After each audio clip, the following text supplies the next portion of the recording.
Allô, Alexandre? On était venus en France il y a quelques années ensemble. Puis lui, il est reparti pour devenir avocat et fonder sa famille.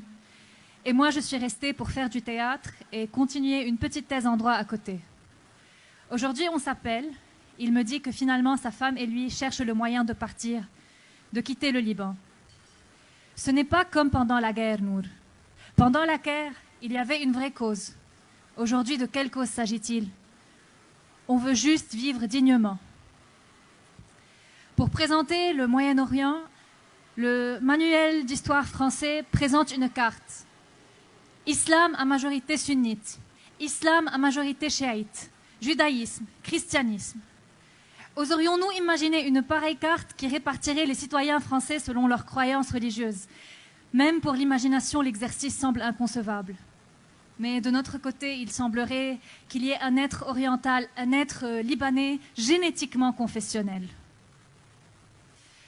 Nous-mêmes Libanais, nous présentons notre histoire récente comme étant la simple succession de guerres civiles sectaires.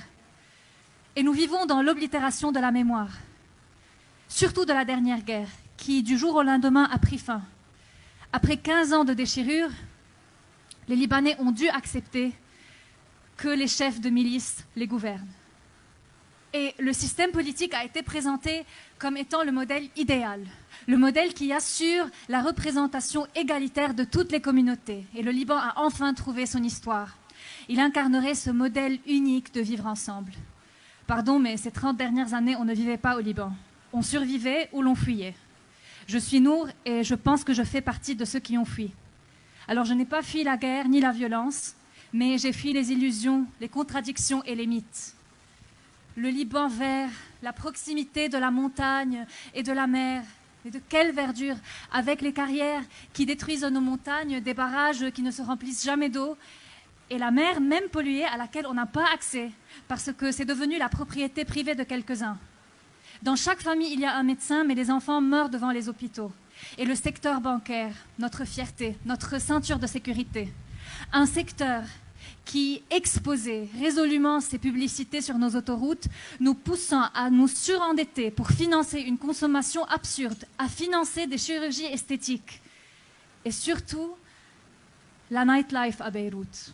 Cette nightlife incomparable de la jeunesse désinvolte qui côtoie la nightlife d'une enfance perdue, d'une enfance étrangère qui essaye de vendre des roses dans les quartiers de Beyrouth. Beyrouth, Betebiout. Beyrouth vidée de ses habitants. Beyrouth, la surconsommation, la sursaturation. Beyrouth, les apparences. Beyrouth, les blessures. Mais qu'est-ce que le Liban? Est-ce un bout de paradis ou est-ce un bout d'enfer? Ces rues, comment étaient-elles? Comment seraient-elles peuplées? Par des voitures gigantesques qui roulent sur un asphalte médiocre, enfermant les individus à jamais séparés, ou par des piétons que la ville elle-même a repoussés, puisqu'elle ne leur laisse pas de place sur ses trottoirs, ou peut-être par un réseau de bus dans lequel enfin on pourrait se côtoyer, enfin se connaître, avec lequel on ne traitera plus le territoire, notre si petit territoire, comme un vaste espace dans lequel il y a des îlots séparés. Petite, j'imaginais une sorte de fermeture éclair qui se refermerait sur tout le globe terrestre et qui, par ce simple geste, éliminerait toutes les tristesses, les maux, les injustices que je pressentais du bas de mes 6 ans. Puis j'ai grandi et j'ai compris que la seule fermeture qui pourrait éradiquer les injustices à côté de moi était ceux de ma valise.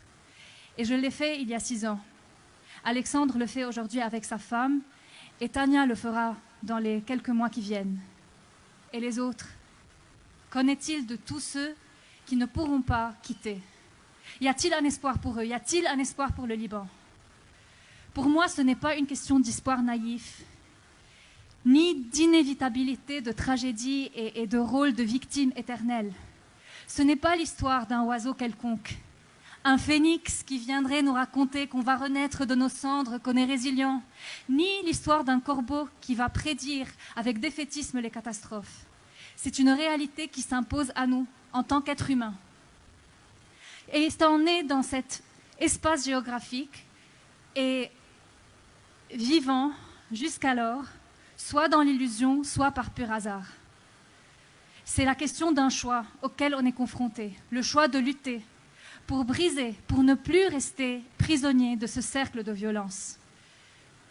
Le Liban n'a jamais été un paradis, même s'il risque de devenir un enfer. Beyrouth n'est pas la ville la plus belle du monde ni la plus haïssable, mais c'est cet espace sur terre dans lequel on aimerait vivre dignement. Et je ne connais pas de cause plus grande que la dignité de l'homme. En fait, on ne peut pas espérer parce qu'on n'est pas spectateur.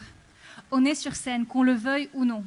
Jusqu'à très récemment, on nous avait assigné le rôle de victime.